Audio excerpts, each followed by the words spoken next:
Hey, all right, here we are again. Now it's day 3, October 3rd, day 3 of 31 Days of Horror, where I am reviewing quickly some classic horror movies each day throughout all the way up until Halloween. October, the best month of the year. October, celebrating the greatest holiday of all time, and the only holiday that should exist, Halloween. And during October, a lot of people like to bust out horror movies and watch one a night, 2, 3, 4. You should probably watch about 40 movies a night throughout this month.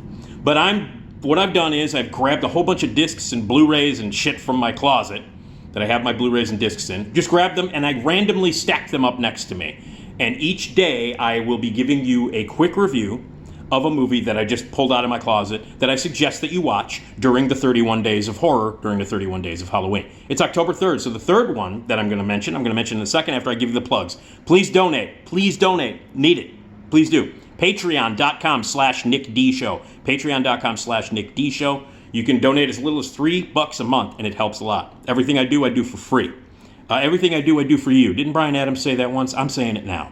Also, my podcast, the Nick D Podcast, it's also free. Tuesdays and Fridays are new episodes, Radio Misfits Podcast Network, and you can just Google it. I'm available on every platform. The Nick D Podcast. Subscribe now, and come out and check out the Nick D Podcast live at Zanies in Rosemont. Tuesday, November 15th, me, Esmeralda, on stage. We're giving away prizes. We'll have surprise guests. It's going to be fantastic. It's going to be hilarious. You should buy your tickets right now. Rosemont.zanies.com. Rosemont.zanies.com. November 15th, live Nick D Podcast. Okay, number 3 of the horror movies that I've got stacked up randomly next to me. Let's just grab it. Here we go. Oh, Army of Darkness. So I guess I can talk about all of the Evil Dead movies with grabbing this one. This is the funniest one of the series. Sam Raimi directed this one, obviously. The legendary Bruce Campbell as Ash. This series of movies, the Evil Dead movies, are fantastic. They've led into offshoots.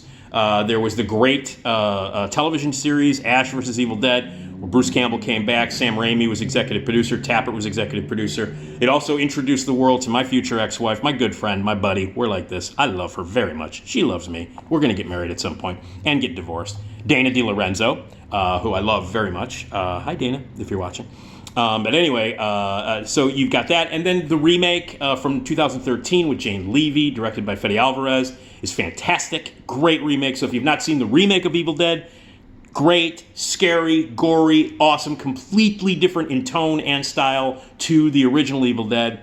It was one of those remakes that I was not looking forward to at all. And then I loved it afterwards. Suspiria, same thing there. I was not looking forward to the remake of Suspiria, but the remake is fucking great. Sometimes it works out, sometimes it doesn't. But, yeah. But anyway, so Army of Darkness is the funniest one of all of them. And I also love Army of Darkness for personal reasons because my quote actually made the poster. I don't know if I'm quoted here in any of this. I'm not sure if I'm quoted. I don't even know if I'm quoted. I might be quoted on this. I don't know. Well, I don't know. Anyway, but I was quoted on the poster and on the newspaper ads for Army of Darkness. I was very, unbelievably excited. I made the poster for a fucking Sam Raimi movie. And this one is just ridiculous. If you've not seen this movie, it picks up where Evil Dead 2 leaves off, where Ash, our hero, is now in the medieval times. Not the restaurant.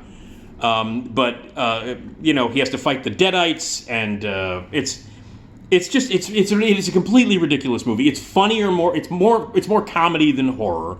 But that tone that Sam Raimi is brilliantly capable of capturing, that weird slapstick, insane, over-the-top comedy, but gore, horror, and have the scary elements and the classic characters, all weaved in together. It's a Sam Raimi movie. Sam Raimi had, by the way, his last movie, he had all of his personality and his style completely sucked dry out of him by the fucking stupid Marvel universe. That last Marvel multi-madness Doctor Strange. It's the worst movie Sam Raimi's ever made. Ever. And I'm including that goddamn baseball movie that he made with Kevin Costner, the love of the game. Fuck that. But this is worse. Doctor Strange was worse. And less of a Sam Raimi movie than the other one. But anyway, this is classic Sam Raimi. It's hilarious. So many classic lines, so many classics. Say, first you want to kill me, then you want to kiss me, blow. I mean, I could just rattle off all the classic Ash dialogue that's in all 3 of the original Evil Dead movies. But this is the funniest one. My favorite is Evil Dead 2. Evil Dead 2, I think, is the best. It's the one that has the most forceful Sam Raimi-isms in it, the one that established Sam Raimi's style, his tone, that really announced what an unbelievably talented filmmaker that Sam Raimi is, and would go on to direct so many other movies, and of course big-time box office stuff, the Spider-Man movies and things like that. But this is probably the most ridiculous and the funniest of the original trilogy of Evil Dead movies. Army of Darkness. Great one to watch. It's gory and it's got some stuff in it that might be a little. But I think this one's okay for kids. I don't know. I don't have any fucking kids. What do I know? I saw The Exorcist when I was 8. My dad took me to see it when I was 8. I'm no judge of, is this movie I used to love that when people would call my show on the radio and go, listen, I'm wondering if this movie is appropriate for my child. I go, I don't fucking know. What are you asking me for? My dad took me to see, my dad paid off a guy at a movie theater so I could get a barf bag to see Mark of the Devil when I was 7. I was seeing tits and blood and gore, sex, violence, fuck this, fuck that, F-bombs, everything you could possibly. I was seeing and was exposed to violence, profanity, gore, horror, all of the stuff that you're not supposed to take your kids to. I started seeing those kind of movies when I was 4. So I can't, is this movie appropriate for kids? I don't fucking know. Fuck you. I don't know. But anyway, I think this one's appropriate for kids. I would always, whenever anybody would call, up the show and say, hey, what's appropriate for kids? I just go, just watch the Universal movies and get the fuck away from me. Because those are fine. You can watch them. And the Hammer movies. Even some of those are a little bit, might be, for some parents, might be like, oh, I don't know, there's cleavage and blood. Oh, fuck off. Let your kids see tits and blood. It's good. Anyway. All right. Army of Darkness, number 3 of day 31 of horror. All right? Watch your horror movies and come back tomorrow for another horror movie to watch during this incredible season. All right, Army of Darkness. Please. You know it's good. I know it's good. Just watch it.